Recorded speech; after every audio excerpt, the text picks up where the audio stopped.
Why? What is it? What is it about a person existing in a body that just is a little softer than yours? If you call me fat, I'm gonna say, go comb your mustache, you ugly. But I love that Ozempic is making everyone look old. Me being fat, wouldn't come up.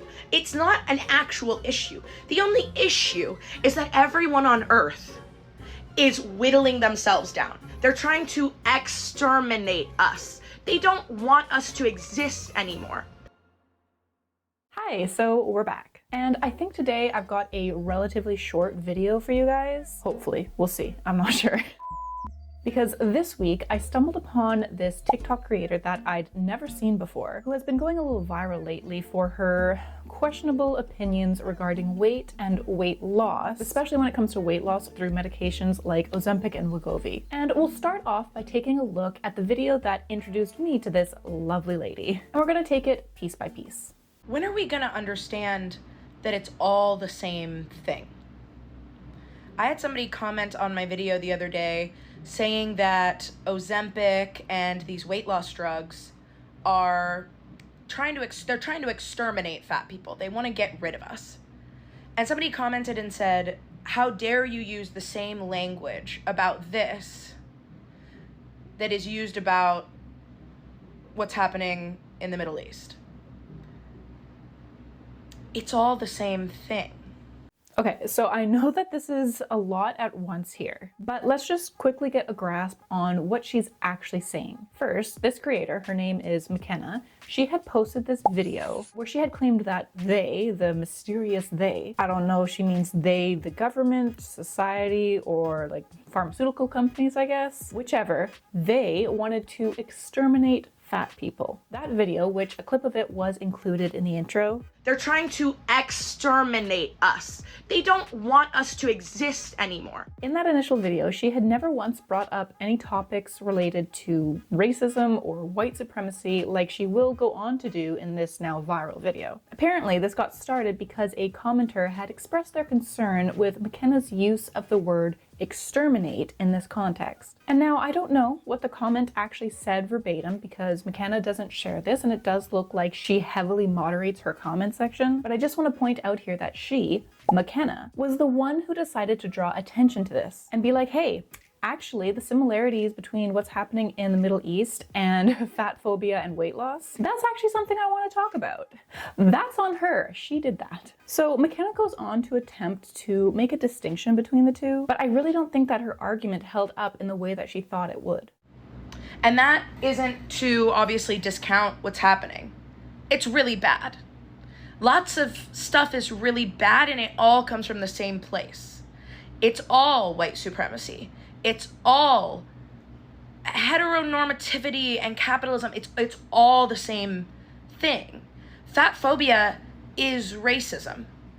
Actual war and death, actual genocide and racism is not the same as fat phobia or taking fucking Ozempic. They're not even remotely comparable. And to brush over real, actual suffering and just describe it as a really bad thing, like it's one of the many really bad things that are all equally bad, just like fat phobia, are you actually joking? You can't in one breath say that you're not trying to discount or devalue what's happening, but then in the next breath immediately flatten everything into the same category of bad things caused by white supremacy. That is, in fact, devaluing it. Those topics, war, genocide, racism, do not belong in the same conversation as weight loss and Ozempic. Even suggesting that they're all rooted in the same thing massively trivializes these issues. And I'm sorry, but no one is forcing anyone to take weight loss medication. No one's being eliminated, no one's being exterminated, no one's having any real violence or oppression pushed onto them whatsoever by the growing popularity of weight loss drugs. People are actively seeking these medications out, often after years of struggling with their health and struggling to lose weight. They're taking these drugs, seeking them out,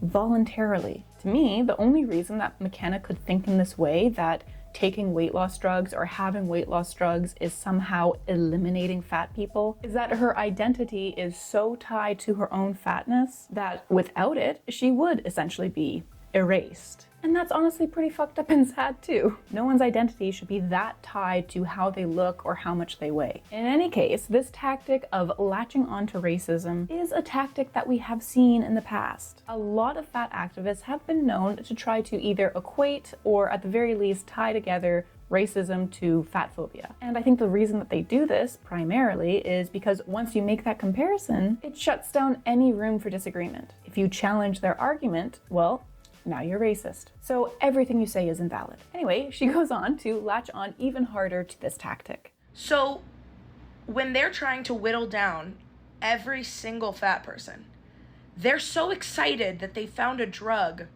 that makes it so we don't exist anymore. And again, not to devalue any of these things, I consider them all very important. If tomorrow they released a drug that said, okay, we cured blackness. If you just take this pill, you can be white. And then the problem will be fixed. The blackness wasn't the problem. The problem was the system that ever made anyone think they needed to be anything other than what they are. It's radical acceptance versus stringent rules. And the only way that you get to live a good life of comfort and privilege is if you submit to us and you change who you are. The genetics you were given aren't good enough. It's all the same thing. So, obviously, a lot of people were rightly upset that McKenna decided to make this comparison. And not to start off sounding like I'm defending her, I'm absolutely not. But one common critique that I saw in the comment section, as well as some of the response videos on TikTok, was the very obvious, well, you can't change your skin tone. It's not the same as weight loss. And while I wholeheartedly agree with that statement, this comment that, well, you can't change your skin tone, to McKenna, that proved her point in her mind. Weight is just as unchangeable as skin tone. So of course, having a drug to fix your weight is incredibly upsetting to McKenna because it unravels one of her core beliefs, that your weight is not something that you should or even can change about yourself. But what I really don't understand is now that she's been proven wrong, weight loss is now possible even for those who have been struggling for years to quiet the food noise with the assistance of these medications. So how is it that she still holds on to this belief that it's your genetics that determines your weight? The medications aren't changing your genetics. Therefore, more than ever before, it has been proven that weight is absolutely and entirely not an immutable characteristic like your skin tone is. Anyway, all that is kind of besides the point, because the main thing here is that you've got no business roping in other people's real struggles, other real discrimination and real hate, just because you don't have enough support on your side. Even if we were to accept the theory, again, theory, that fat phobia is rooted in racism, that does not mean that fat phobia is racism. That does not make the two things equal. And if someone wants to lose weight, or if someone is fat phobic, that doesn't make them racist. Why do I have to say this? I can be fat phobic without being racist, okay? And I know that I played the trumpet noises as she walked in the intro there. But I don't think I'm fat phobic. I'm just a bit of a bitch. But I just want people to understand, like, the intersectionality of this is all one big problem with the same roots and problems. And the system of oppression, the interwoven systems of oppression, they want us to believe that they're different things. We can't build a coalition to do something about it. And it feels like now is an important time to get straight on that. Yes?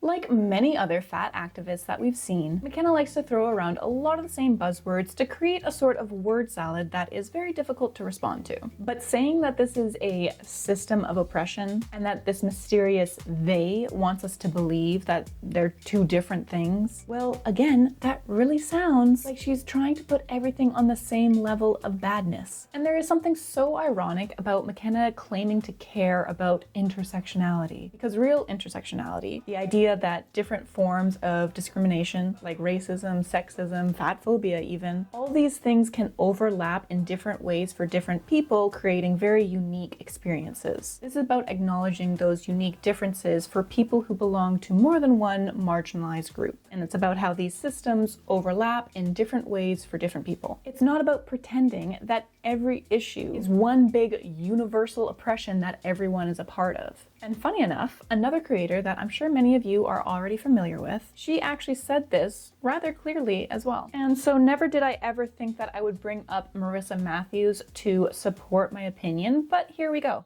I'm here to remind you today that fat people exist at every single intersection. Now, what does that mean? That means fat people exist in every single race, disability, class, and gender identity. And body neutrality recognizes that the experiences that we all face are not a one-size-fits-all experience. They're all different. They all have different intersections because we are all intersected differently. Have the day you deserve. So basically, fat phobia can't just be boiled down to white supremacy. It shows up in different communities, has different cultural roots, and often is not tied to race whatsoever. Now, overwhelmingly, the comments to that video that McKenna posted were negative. Very negative. And she also had a lot of other TikTok creators stitch her video just to respond and tell her how moronic she was being. And not too surprisingly, she also had a few people in her comments wondering whether or not she was rage baiting with this. And if you're unfamiliar with rage baiting, it's when a creator will intentionally say something hugely inflammatory, whether or not they agree with that statement, just to get a rise out of their audience. And so at first, I really thought that this was the case with McKenna. Like, how can someone actually think this way? So I went to her profile page to do a little bit more digging, and I saw in her bio that she had written that she was not rage baiting. And when I saw that, I'm like, she's probably rage baiting. But now, because I didn't take a screenshot, I swear it was there, guys, but it's not anymore. Her bio does not say that, so it's possible I hallucinated it, so take this with a grain of salt, but I swear I saw that in her bio that she specifically said she was not rage baiting. I don't know. I don't have proof, guys. Anyway, I guess it is possible that she is rage baiting, but honestly, after doing more digging, I really don't believe that's the case. Because first off, I have evidence that she is, without a shadow of a doubt, a proven thin-phobic bully. And we'll get more into that in the last chapter of this video. But also, she came out with a responding video, an 8-minute rant over apparently being intentionally misinterpreted. And we're not gonna go through the whole video because I genuinely cannot listen to her for that long. So I'm sorry, but you're gonna have to just believe me when I summarize some of her thoughts here. Anyway, we start off strong with her coming in hot with some literature to prove that her opinion is the right opinion. Okay, this is the only follow-up video I'm going to make to the video I made a couple days ago. She actually did make one more where she cried about being bullied for just existing, but we'll get there. I'm getting skewered by a lot of people in the comments. There are a lot of people also agreeing with me. No, there really wasn't anyone agreeing with her. Okay? I said that fat phobia is racism and that classism is racism, and you guys got really mad. And that's okay, because you don't know what you don't know. And fat phobia and racism is so deeply rooted in you that you're not able to hear what I'm saying. So I'm gonna try to say it a different way. Fat phobia would not exist without racism. Racism is the foundation upon which fat phobia rests. If I want fat liberation, which I do, I am going to be best utilized as an activist working against racism.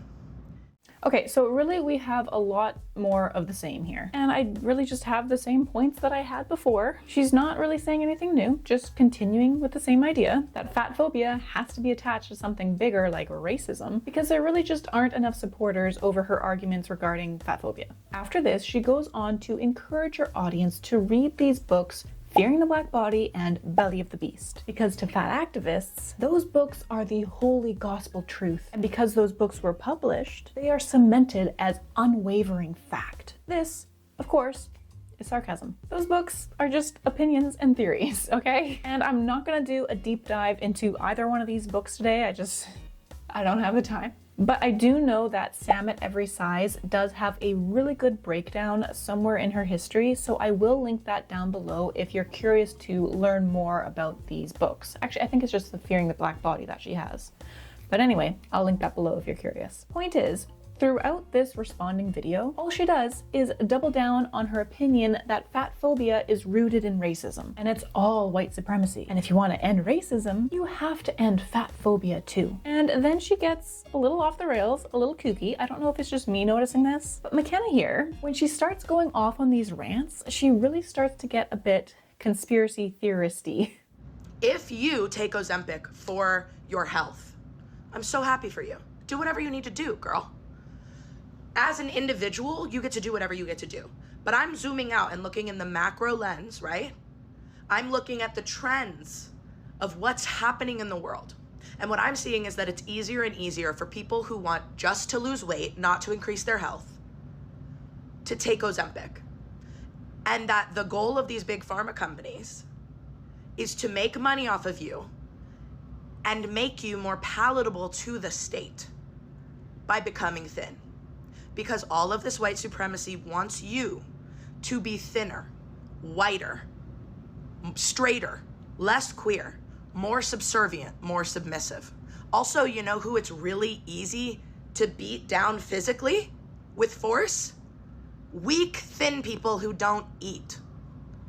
Me being fat every day, me being strong, I'm fighting back, bitch.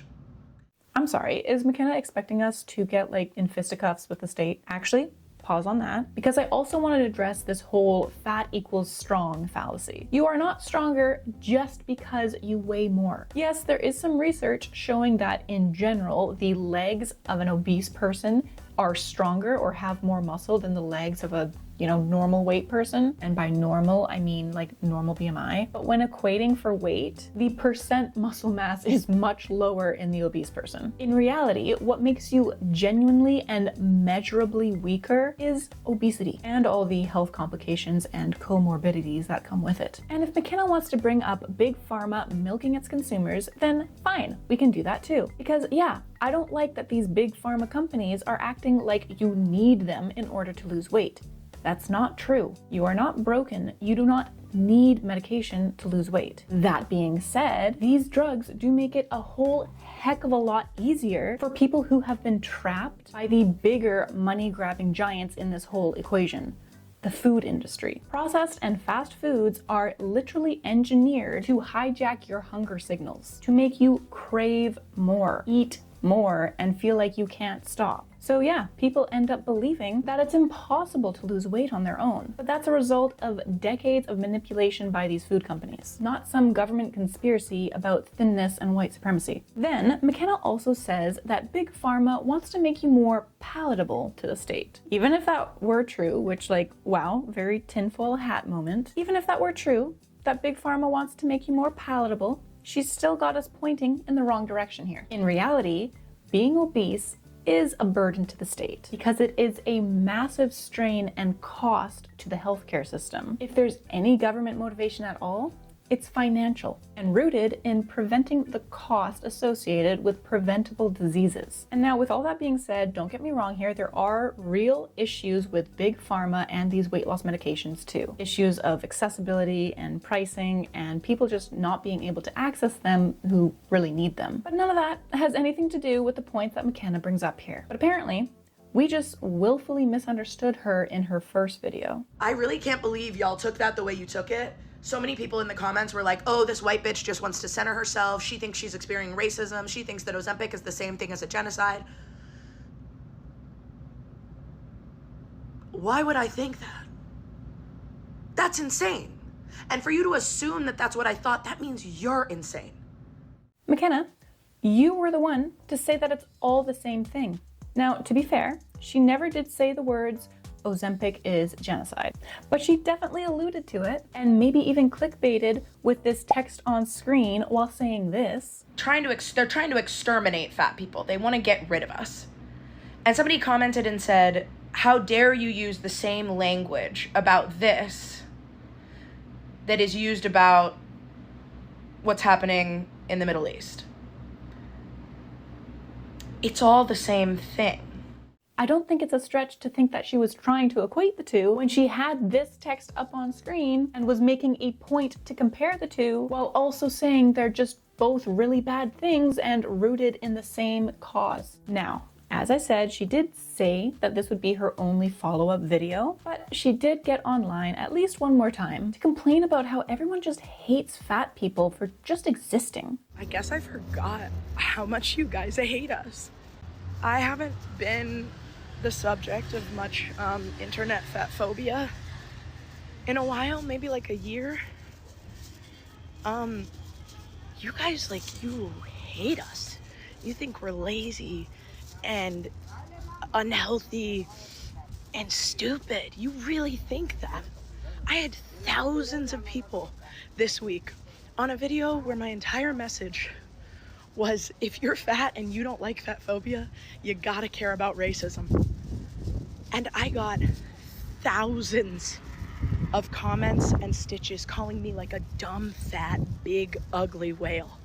I am not going to condone name calling, but this is TikTok. And you can't control what people say online, especially when the majority of users on this app are around 14 years old. Aside from hurt feelings though, the bigger issue that I have with name calling is that it distracts from someone's actual real opinion or disagreement with the initial creator. If you can't formulate your thoughts into words that actually respond to what the creator said and what you think is wrong about that, attacking that person's looks or something else that is entirely unrelated to what they're saying is not productive. And again, it distracts from the actual arguments that people have with what this creator is saying. All that being said, name calling and being rude or mean is not the kind of comments that I was seeing in response to that video. And like, sure, I am sure that she got some of those comments as well, but the majority of comments that I was seeing that she was getting were just questioning her on how in the hell she could have an opinion like that. But because she had these few comments calling her a whale, oh,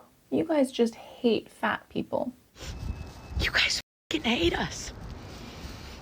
Because I was born with a bigger body than you. You fucking hate us.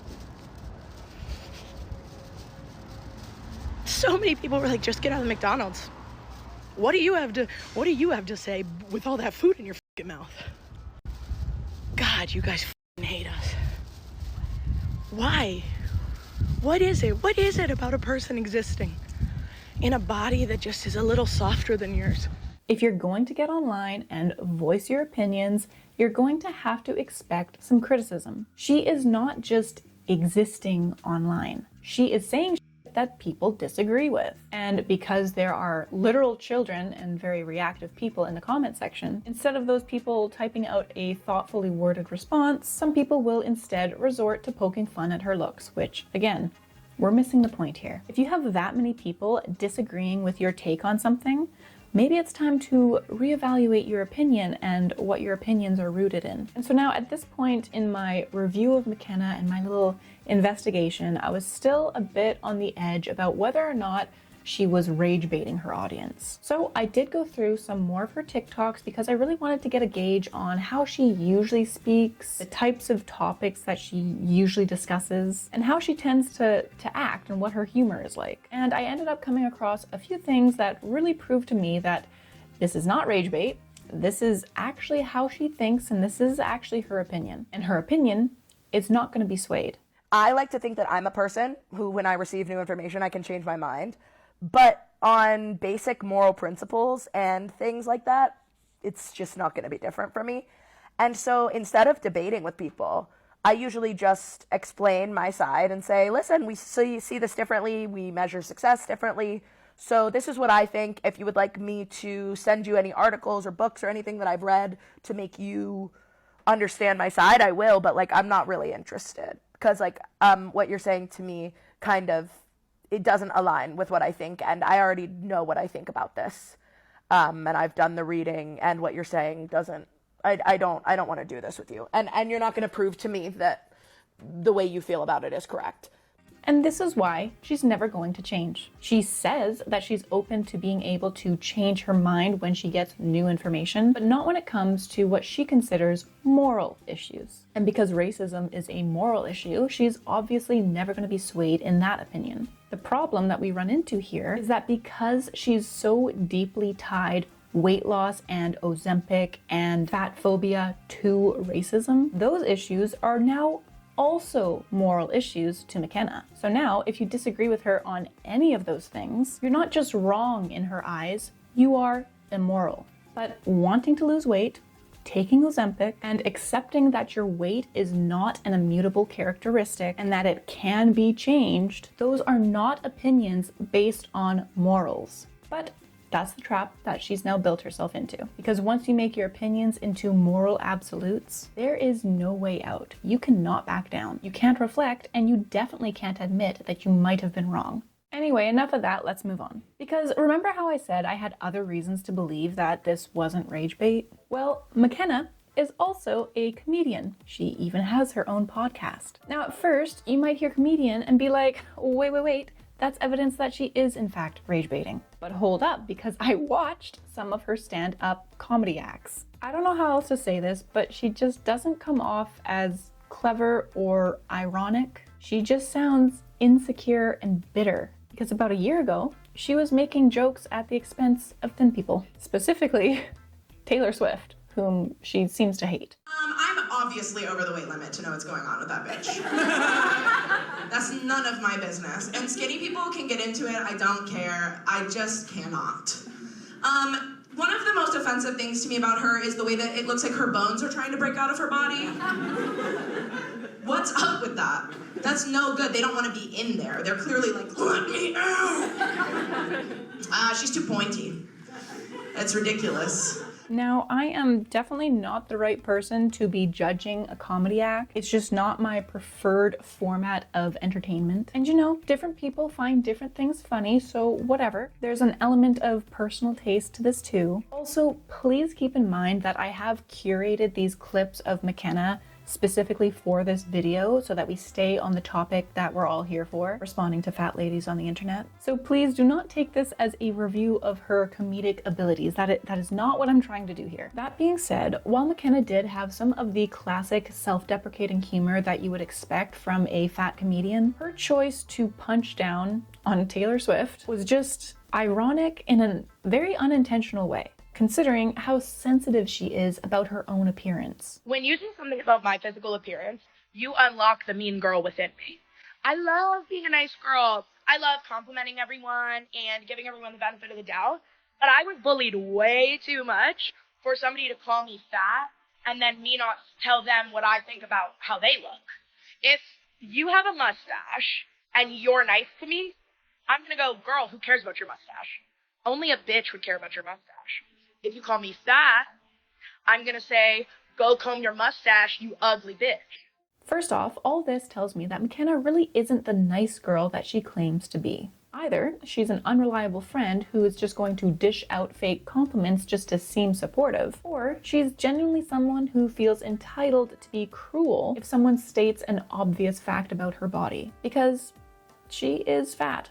And I really can't keep things straight with these fat activists anymore. Some of them say that they're reclaiming the word fat and it's not a slur, while others say that the word is totally off limits and they prefer to use things like living in a larger body. Either way, if McKenna believes that being fat is an immutable characteristic purely down to genetics, and that being fat is a totally fine and in fact good way to live, why would it matter if someone called her fat? If she really believed those things, being called fat would not be an insult. If your self-worth isn't tied to your weight, then why does being called fat spiral you into a rage? So really, what she's admitting here is that she has a hair-triggered defensiveness when it comes to her appearance, which honestly just proves that she's deeply insecure about it. And this actually ties back to her original video, back to when all of this started, where she had claimed that they were trying to eliminate fat people. In that video, she had actually started out talking about her insecurities with her body. I don't think we need to get rid of fat people. And when I'm having like a bad body confidence day,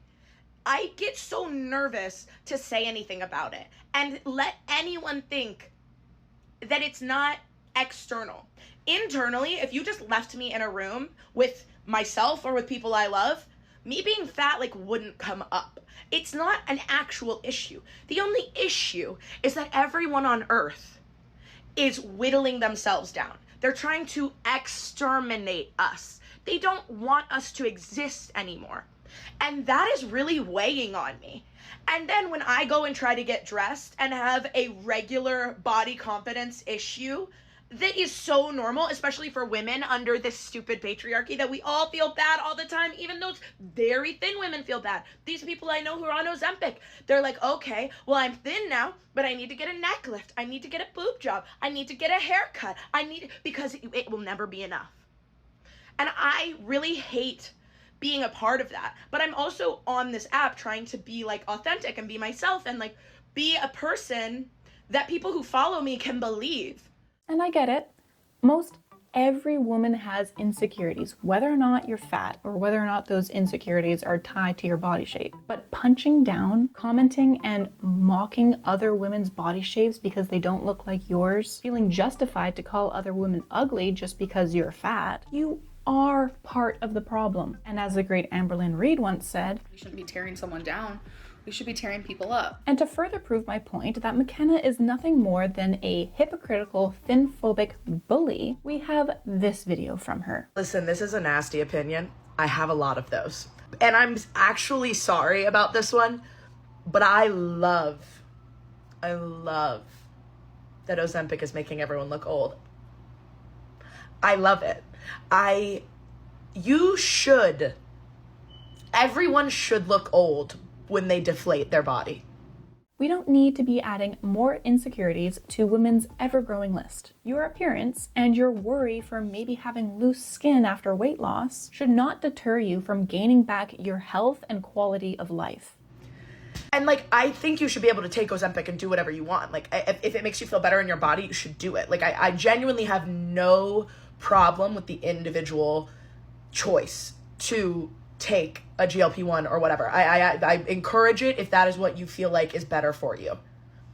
But on a systemic, societal level, everyone's thin now. That's what you wanted. You look old as shit. Is that not ageist, though? Also, just want to point out the obvious here. Significant weight loss is going to leave you with loose skin, whether or not that weight loss was through natural means or through the use of a GLP-1 medication. But in either case, this should not be a source of shame. And I really think that it's sick that McKenna claims to be so against the societal pressures put on women by the patriarchy, and yet she says shit like this. You look old as shit. I'm over here, still fat for real. And look at me. I look young, I look supple. Oh, you guys are adding 15 years. At least. It feels good. I'm gonna look young forever. Like, this is the only way to look young as a white person.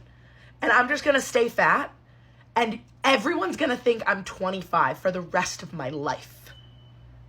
I, metaphorically speaking, of course, I'm going to be the bigger person here and not respond to that, because I know that you guys are probably going to leave it in the comments for me. Anyway, if you made it this far, thank you guys so much for watching. I am still working to get out the next Glitter and Lasers big Q3 update, which is really going to be like Q3 and a half. So don't worry, it is coming out because I do have a lot to say about her ongoing weightlifting arc. But for now, bye.